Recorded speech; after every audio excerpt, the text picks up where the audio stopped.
So this is a really interesting video here. Shout out to Aaron Mate, who apparently went on an Amtrak train and tracked down Senator Chris Coons. And look, what you're going to see here is what happens when a senator is asked a direct policy question on an important issue where the senator is dead wrong. What you're going to see here is weaseliness and squeamishness and just trying to wiggle your way out of it and be indignant. As, how dare you talk to me? I'm a senator. That's like the gist of what you're going to see here. So let's watch and we'll break it down. Senator, I'm sorry to put you on the spot, but when I call for a ceasefire in Gaza, I'm a journalist, my name's Aaron Mate. When I call for a ceasefire in Gaza, you have 4,600 children killed. 46. I know it's a quiet card. I apologize for abuse, but I understand. But children are dying. Children are dying, sir. More than 40. When I call for a ceasefire, they're being killed with our weapons. U.S. weapons are killing kids in Gaza. Who are you? My name is Aaron Mate. I'm a journalist. Nice to meet you, Aaron. Likewise. Please stop talking to me. I'm sorry, sir. It's of dire importance. So look, right off the bat, very standoffish. Part of me understands being somewhat standoffish because he feels like he's being ambushed. But once you hear the substance of the question, Aaron's like, hey, man, I'm concerned about 4,000 children being killed with our weapons in our name from our ally. Once you hear that, you got to go, okay, you know what? This isn't just a troll. This isn't just somebody trying to, like, you know, get some cheap points or just a viral video over some nonsense. This is absolutely policy-driven and super important. And you could see that he's indignant. He's like, how dare you ask me about, like, what the core of my job is? 1,000 civilians, as we're talking, being killed. I'm a journalist with for the Gray Zone. What's the Gray Zone? It's a U.S.-based news website. Good for you. Thank you. And right now, with our support, kids are being killed. I'm sorry. With our weapons, I'm asking you to explain when I call for a ceasefire. You're bothering me and everyone else around me. Kids in Gaza are being massacred. I'm asking you, please explain when I call for a ceasefire. Stop. Sir? That's amazing. He's not engaging at all. He's not engaging even a little bit.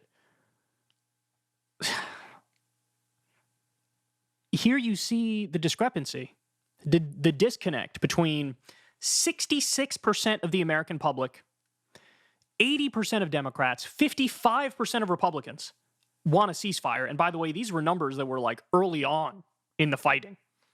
So now I'm sure the numbers have gone up even more given the amount of barbarity and the slaughter fest that we're seeing. But like strong majorities want this. But there's a total disconnect between what the public wants and what the politicians support. And you're seeing it right here. It's astonishing how Weasley he is. Could I please have some help here? Kids are being killed with our weapons. I'm asking you to stop. Why not stop? This is When I call for stop place for you to interview me. You're bothering everybody else around. It's a crisis right now. How did you get this seat? I bought the seat. No. He's bothering me while I'm trying to do work. And our government is paying for weapons that are murdering children. Guys, I'm asking when I call for a ceasefire. Aaron, can you explain that? please stop. Can I ask you to explain when I call for a ceasefire? You've already asked me 5 times. I'm not going to call for a ceasefire. I strongly support humanitarian causes. Okay, so now we're 1 minute and 37 seconds in. We get his first reaction, which is, I strongly support humanitarian pauses. I think this really crystallizes the issue with the quote-unquote humanitarian pause all along, is that the whole idea of the humanitarian pause was like, let's send in a little bit of aid, a little bit of food, a little bit of water, help them out just a little bit, and then immediately go back to bombing everything in sight. That was always the idea of the humanitarian pause. It was invented 2.5 seconds ago by Center for American Progress or J Street or one of these like official institutional so-called progressive groups. And they brought that up specifically to differentiate from a ceasefire, which is like, hey, just stop the carnage, stop the bombing. This is crazy. We have to stop now. And so when people said humanitarian pause, it literally was like, I'm not in favor of a ceasefire. I would like something much, much, much weaker than a ceasefire to give Israel a green light to continue to do whatever they want to do. And here you see, that's why he's indignantly against a ceasefire, but he's like, but I am for humanitarian pauses, which means what? Humanitarian pauses are bullshit. Urge the Israeli government to target their campaign against Hamas. They're not doing that. They're not doing that. So are you going to change your strategy? Are you going to now say to them, no, now I want a ceasefire because, you know, you guys are not targeting Hamas? Is that what you're going to do? No, you're not going to do that. We know you're not going to do that. Do you think the campaign is targeting against Hamas when civilians are being massacred, when babies and incubators are dying because the fuel is being cut off? I'm going to have you thrown off this train. Please stop doing this. I have to ask these questions. 10 times. I know, and you're getting as professional, measured, appropriate an answer out of me as you can. This is not professional journalism. Please get up and leave now. I don't think it's humane to be massacring kids. That's the problem here.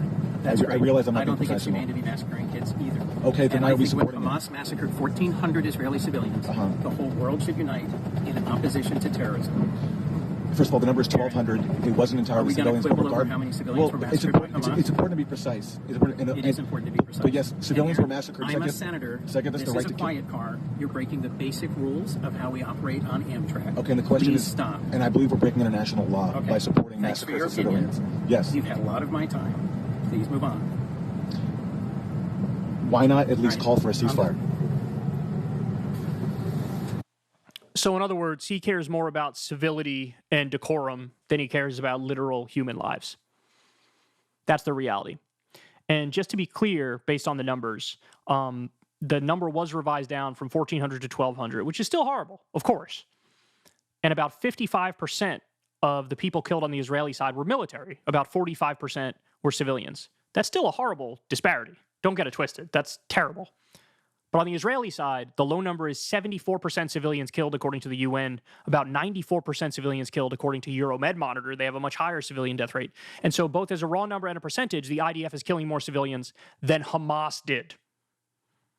And so this dodge, like this is the Israeli government's dodge. Literally just say the word Hamas to get out of anything. Hey, you bombed a marketplace, Hamas. Hey, you bombed a hospital, Hamas. Hey, you bombed, a church, Hamas. Hey, you bombed whatever, fill in the blank, a UN headquarters, Hamas. Like, this is literally what they do to get out of any and all accountability. And it's endless. Hey, you bombed a refugee camp like 6 times, Hamas. That's not going to cut it. That's not going to cut it. And so I guess the thing that's so frustrating about this is, like, it doesn't matter how serious or substantive your questions are. It doesn't matter how polite you are. This is the reaction. Aaron is representing 66% of the American public with this line of questioning. And he doesn't care. He's like, hey, you're getting in the way. Which, by the way, look, then that begs the question. Are all these senators and all these politicians wrong because of ideology? Or are they wrong because of financial incentives and corruption? And look, from my perspective, I think it's both of those things. It's kind of like a chicken or the egg thing, right? Were they bad ideologically, which is why they got funded by the pro-Israel lobby groups, and then they keep pushing with this ideology and this policy direction, or were they sort of neutral on the issue, and then because of the money coming from AIPAC that they decided, hey, I'm going to flip and I'm going to support Israel no matter what they do. It's sort of a chicken or the egg thing, which is hard to have an answer for. I think in some instances the chicken comes first, in some instances the egg comes first, depending on which politician, like who you're talking about. But at the end of the day, they're both ideologically driven and wrong, and they're also financially driven and wrong because, as we all know, some of the most vicious money in politics groups that there are the pro-Israel groups. What is it called? Like DMFI, that's Democratic Majority for Israel, I think they are. AIPAC. Like, these are the people who rushed in at the last second, flooded millions of dollars to defeat Nina Turner. Like, this is how powerful they are. They can, if they decide to get into a race and dump millions of dollars, they could, like, literally crush your campaign. And so people like this senator here and other politicians, they are terrified. And by the way, there's the speculation, too, about John Fetterman, that John Fetterman never really cared about the issue. And then he's told by his advisors, like, hey, just so you know, you don't want to get on the wrong side of AIPAC or DMFI, and they will try to take you down for your reelection unless you sing the right tune on Israel. And so now he's gone full Israel simp. They can do whatever the hell they want. I don't care if they do a genocide.